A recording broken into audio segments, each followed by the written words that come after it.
오늘은 성령을 받으라 제목으로 함께 은혜를 나누기 원합니다. 예배는 힘을 빼야 힘을 얻는 역설이 있습니다. 내 힘을 빼야 하나님의 힘을 얻기 때문인 것입니다.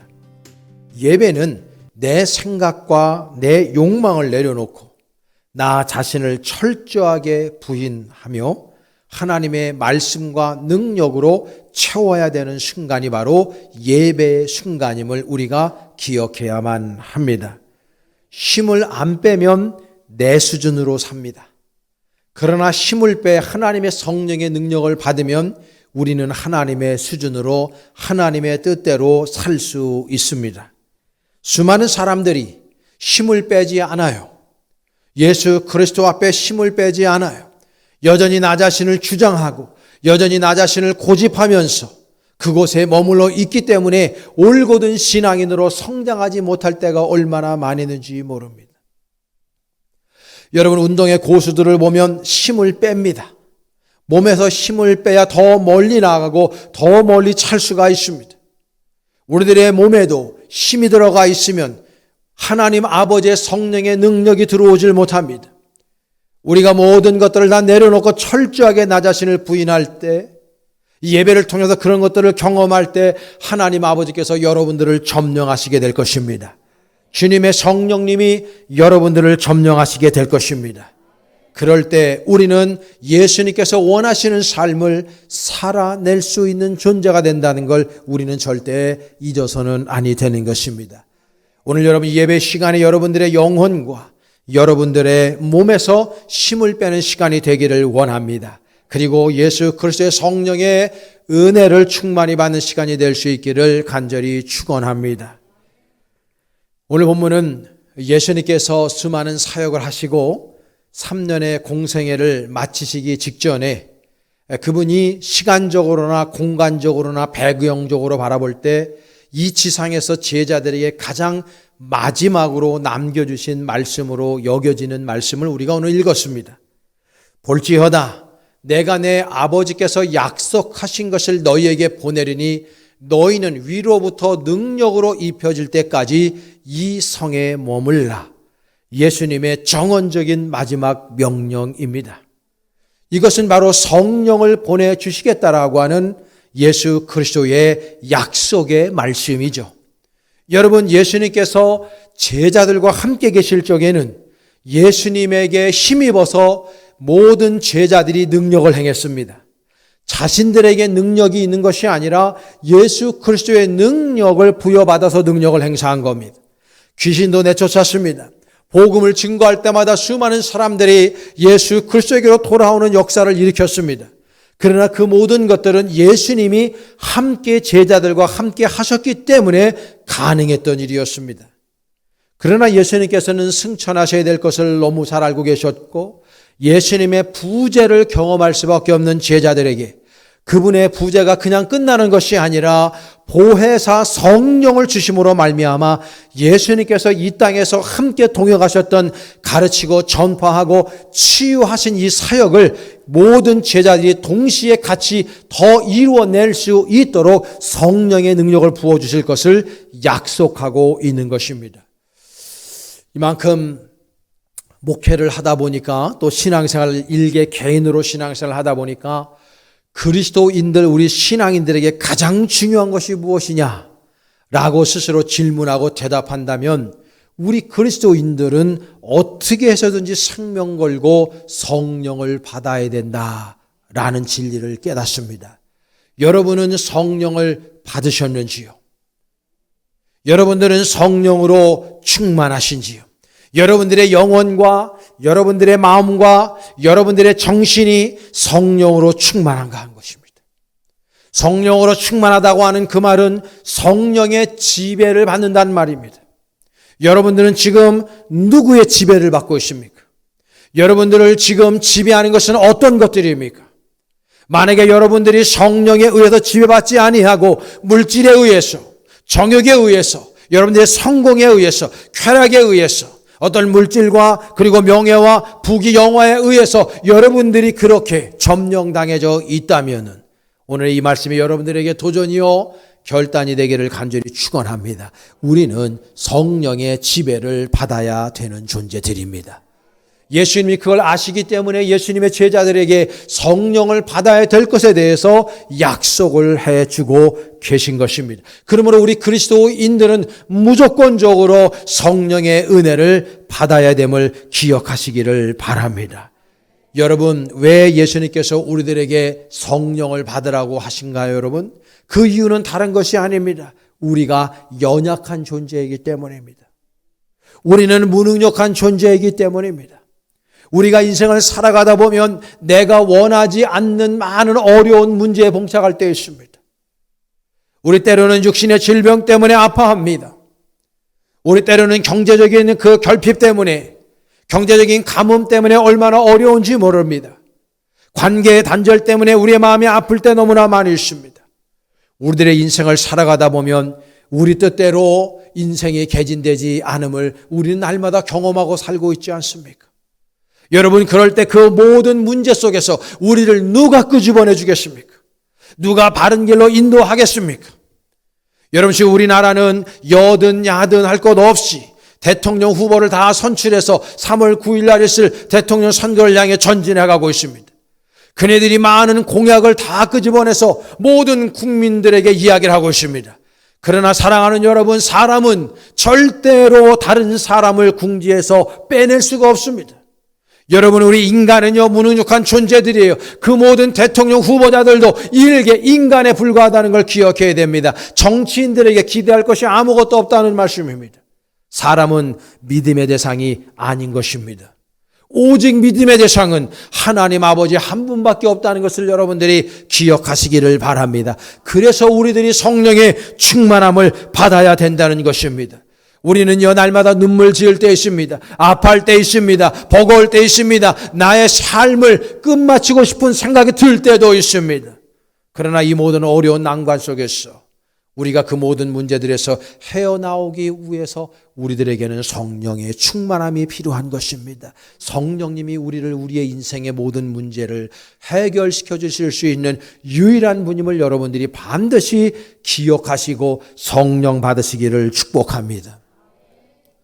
성령 받은 사람은 생동감이 넘쳐납니다. 성령 받은 사람은 절대적으로 이기적으로 살 수 없습니다.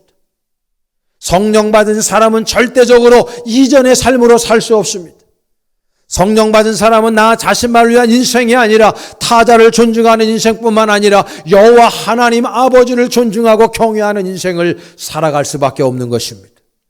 그래서 우리는요 성령 받은 사람들은 이제부터는 다른 사람을 살리는 인생을 살아갑니다. 나만을 위한 인생이었습니다. 에고이즘적인 인생이었습니다. 나 자신의 아니만을 위한 인생을 살아갔다가 예수 그리스도의 성령을 부여받게 되면, 성령으로 충만하게 되면 그때부터 우리는 예수 그리스도를 닮은 모습으로 다른 사람의 생명을 살리는 인생을 살아가게 되어져 있는 것입니다. 여러분들은 일주일 동안 여러분들의 생을 살다 왔습니까? 다른 사람들을 살리는 인생을 살다 왔습니까? 오래된 영화이지만 쉰들러 리스트라고 하는 좋은 고전 영화가 있습니다. 많은 분들이 보신 줄로 압니다. 그 영화의 주인공 오스카 쉰들러, 그분의 일대기를 영화로 만든 것이죠. 그는 사업가였습니다. 그는 자신의 사업을 통해서 부를 축적했지만 단순히 부를 축적하는 사업가가 아니었고, 이분은 생명을 존중할 줄 아는 사람이었습니다. 그래서 우리가 알고 있듯이 나치에 의해서 수많은 유대인들이 유대인의 피가 섞여 있다라고 하는 그 한 가지 이유만으로 그들은요 아우슈비츠에서 가스실에서 생체 실험으로 놀이기감으로 그렇게 수많은 사람들이 죽어갔어요. 600만 명가량이 죽어갔다는 거 우리는 기억할 필요가 있어요. 폴란드에서 끌려온 유대인들이 아우슈비츠로 끌려가기 이전에 이 오스카 쉰들러는 그들을 돈을 주고 삽니다. 1000명 넘게를 사요. 어마어마한 자신의 돈을 들여서 그 한 사람 한 사람을 구원해내요. 여러분, 그 책에 기록되어져 있는 사람들은 삽니다. 그래서 신들러 리스트가 작성이 됩니다. 여기에는 젊고 튼튼한 사람들만 산 것이 아닙니다. 노인들도 샀습니다. 사회 소외계층들도 샀습니다. 병든 사람도 샀습니다. 어린 아이들도 그 중에는 있었습니다. 그 신들러 리스트에 명단이 올려있는 사람은 살았어요. 나치가 끝나고 난 다음에 전쟁 후에 신들러에게 생명을 부여받은 그 사람들이 너무나 고마운 마음을 담아서 금반지를 신들러에게 선물로 줍니다. 그 금반지에는 유대인의 격언이 적혀져 있었습니다. 한 생명을 구하는 것은 온 세상을 구원하는 것이다. 이 글귀를 적어서 신들러에게 선물로 주었습니다. 사랑하는 여러분, 우리가 성령의 능력으로 무장할 때 신들러가 리스트를 정해서 한 생명 한 생명을 살려냈듯이 우리도 성령으로 충만할 때 한 생명들에게, 믿지 않고 아직도 죽어가는 그 영혼들에게 우리는 집중해 그들을 살리는 삶을 살아가게 되어져 있습니다. 내 삶도 힘들어요. 내 삶도 버거워요.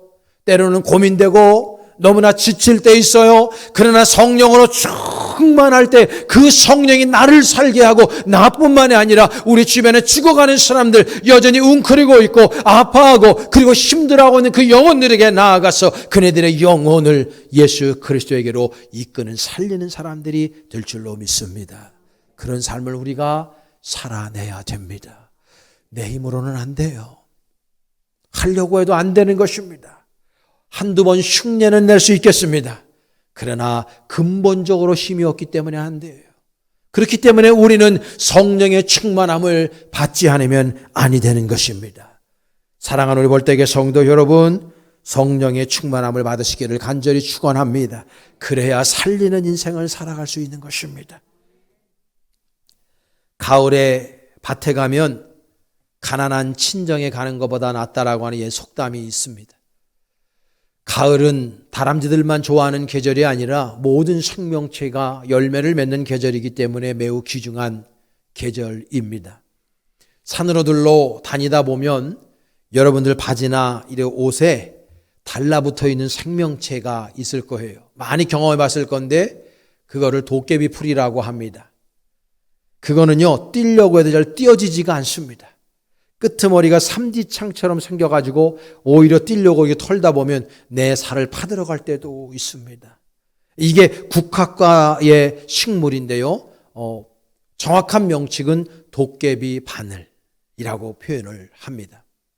얘네들이 왜 우리들의 옷에 죽자 살자 붙습니까? 이유는 단 하나입니다. 걔네들의 생명력을 번식시키기 위해서입니다. 저는 그걸 바라볼 때마다 여기에서 신앙을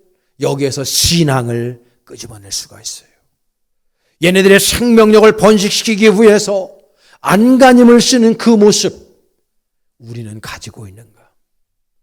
내가 예수 그리스도의 복음으로 십자가의 능력으로 산 사람이 되었는데 나 같은 죄인이 예수 그리스도의 은혜로 말미암아 영원한 영생을 얻은 사람이 되었는데 나는 그것에 감격하는 마음을 가지고 누군가를 살리는 인생을 지금 살고 있는가? 그 조그만 하나의 생명체를 통해서 반성하게 되고 많은 것들을 깨닫게 됩니다. 여러분들은 성령으로 충만하셔서 사람을 살리는 귀한 인생을 살아낼 수 있기를 간절히 축원합니다. 성경에 보면 성령과 기름, 올리브 기름이죠.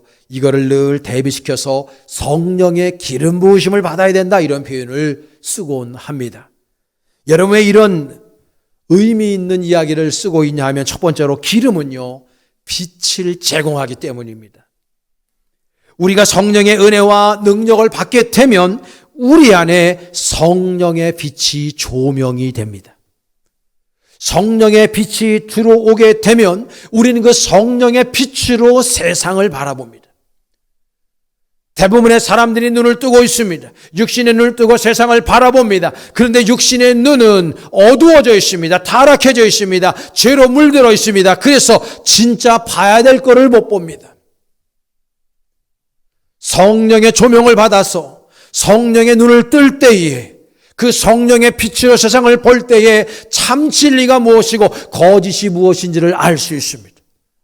성경에서 말씀합니다. 영적 분별력을 가지라고. 영적 분별력은 그냥 오는 것이 아니라 영적인 눈을 뜰 때에, 영적인 시력이 개발될 때에만 가능한 것입니다. 여러분들은 영적인 눈을 뜨고 있습니까? 우리의 육신의 눈이 뜨어 있다고 눈 뜨고 있는 것이 아닙니다. 우리는 영적인 존재이기 때문에 영적인 시력이 제로가 됐을 경우에 우리는요 진정 하나님의 은혜와 진리를 깨달을 수 없어요. 정말 봐야 될 것을 보지 못하고 있어요.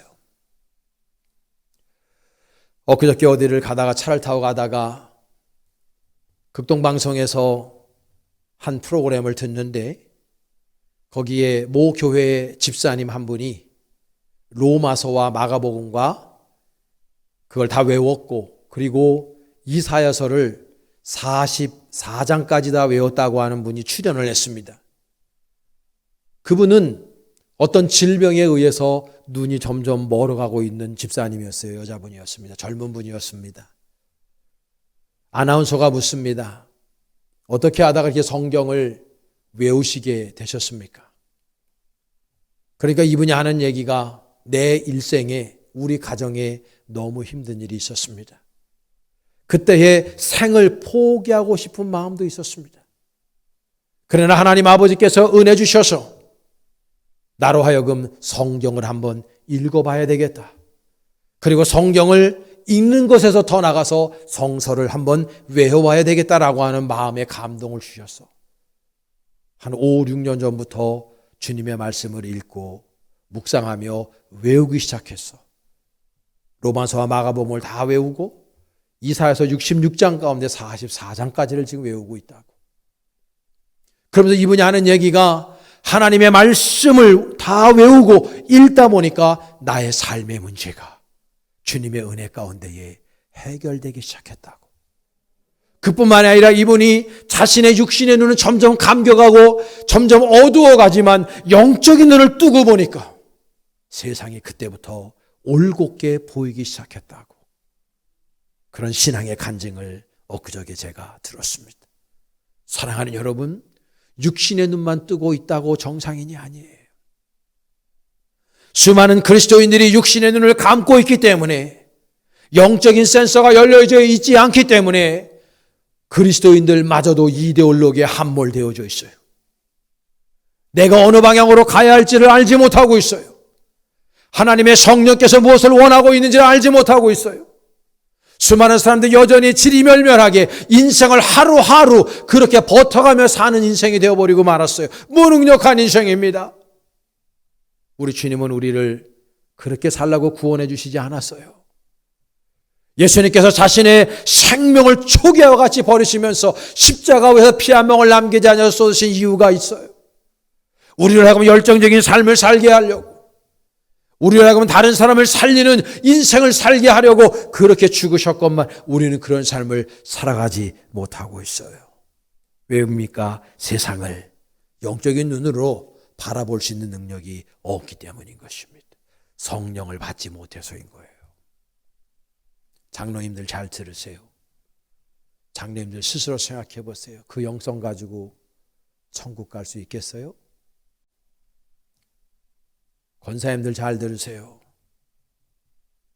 그렇게 기도해 가지고 천국 갈 수 있겠어요? 집사님들 잘 들으세요. 그렇게 예배해서 하나님 기뻐 받으시겠어요? 우리는 철저하게 회개해야 됩니다. 성령 받지 못한 것을 부끄럽게 여겨야 됩니다. 못 사는 거 부끄러운 게 아니에요. 좀 못 배운 거 부끄러운 거 아니에요. 정말 우리 그리스도인들이 부끄러워할 것은 그게 아니에요. 내가 성령 받았느냐? 주님의 말씀대로 살아가고 있느냐? 주님이 기뻐 받으시는 삶을 내가 살아가고 있느냐?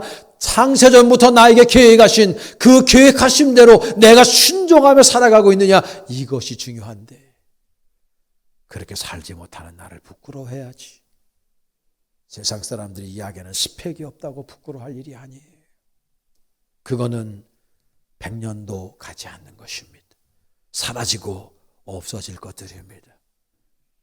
여러분들 안에 성령으로 충만하시기를 바랍니다. 성령의 기름은 두 번째로 열기를 발산해 줍니다. 기름을 공복하면 불이 타오르게 되죠. 불은 열기를 제공합니다. 추운 겨울을 이겨낼 수 있는 것도 이 열기 때문입니다. 여러분 인생 살아가면서 어떤 사람에게 매력을 느낍니까? 여러분 이 세상에서 가장 성공한 사람들의 공통점이 뭐라고 생각합니까? 여러분 성경에 보면 어떤 사람을 하나님 아버지께서 위대하게 사용하셨을까요?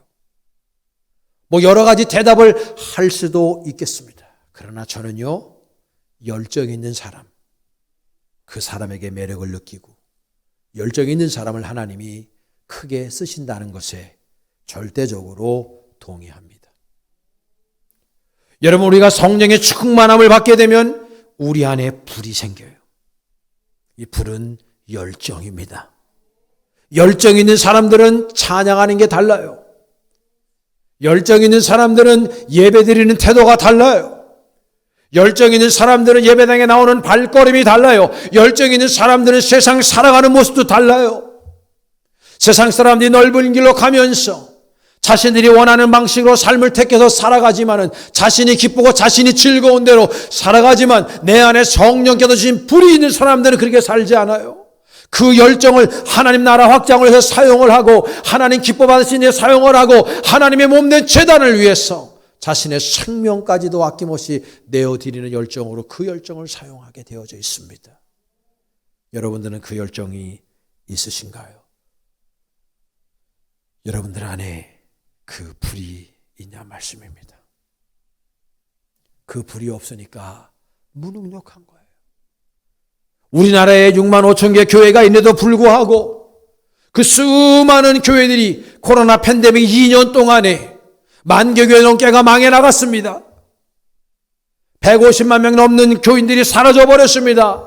얼마나 애통하고 안타까운 일입니까? 왜 교회가 이렇게 힘을 잃어가고 있습니까? 사랑하는 여러분, 교회가 성령의 충만함으로 무장하지 않아서 그래요. 사랑하는 여러분, 지금은 성령의 시대입니다. 물질 많이 버는 것도 중요하지요. 많이 배우는 것도 중요하겠습니다. 오래오래 건강하게 사는 거 다 좋은 일입니다. 그러나 여러분 그 무엇보다도 성령을 받으셔야 됩니다. 이것처럼 그리스도인들에게 중요한 것이 없습니다. 사랑하는 여러분, 여러분들 안에 성령께서 주시는 불이 날마다 타오르기를 축원합니다. 세 번째로 이 성령의 기름은 에너지를 공급해 줍니다. 기름을 태우면 열이 발산되어지고 그 빛과 열은 에너지를 만들어요. 이 에너지가 있기 때문에 비행기도 뜨는 거고요. 자동차도 움직이는 겁니다. 사업체에서 되어지는 모든 기계들은 이 에너지 때문에 움직이는 겁니다. 여러분들이 날마다 부팅하고 있는 그 컴퓨터, 모든 기기들은 이 에너지 때문에 움직일 수가 있는 거예요. 원동력이 생기는 것입니다. 우리 인간도 마찬가지입니다. 여러분 우리는요 하나님 아버지께서 주시는 성령의 충만함을 받을 때 우리 안에 성령의 에너지가 넘쳐나고 그 성령의 은혜의 에너지를 가지고 우리가 섬기고 봉사하고 헌신할 때에만 하나님께서 기뻐 받으시는 진정한 일꾼이 될 줄로 믿습니다. 교회에 보면요 자기 열심으로 열심히 하는 사람들도 왜 없습니까? 그런데 그런 분들은 제가 보니까요 길게가 1년입니다. 새벽 예배 같은 경우도요 1년 동안은 자기 열심으로 열심히 할 수 있습니다. 그러나 그때뿐입니다. 금방 식습니다. 하나님의 성령의 감동을 받지 아니하면, 하나님의 성령의 은혜로 내 안에 에너지가 생기고 내 안에 불이 생기지 아니하면 절대로 할 수 없습니다. 여러분 우리가 특세 기간 동안 일주일 2주 동안에 우리가 열정적으로 특세를 했어요. 그러고 난 다음에 그 다음날 월요일 날 새벽 예배 여러분 10명 드려요. 마지막에 100명 넘게 나왔습니다. 나머지 90명은 어디가 있습니까, 여러분? 여러분 쉬운 것이 아닙니다. 여러분 찬송할 때 우리가 뜨겁게 찬양합시다. 한두 번은 그렇게 부를 수 있어요. 그게 안 돼요, 나중에는. 하나님의 말씀을 들을 때 아멘으로 화답하라고 평생을 외쳐옵니다. 그런데 아멘하지 않아요. 더군다나 마스크도 씌워놔가지고.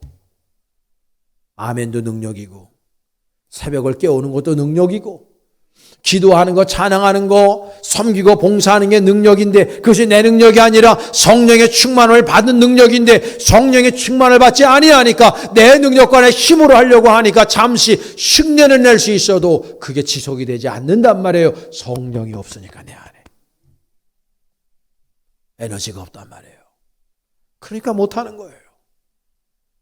사랑하는 여러분, 성령의 충만함을 받으셔야 됩니다. 사도 바울 보세요.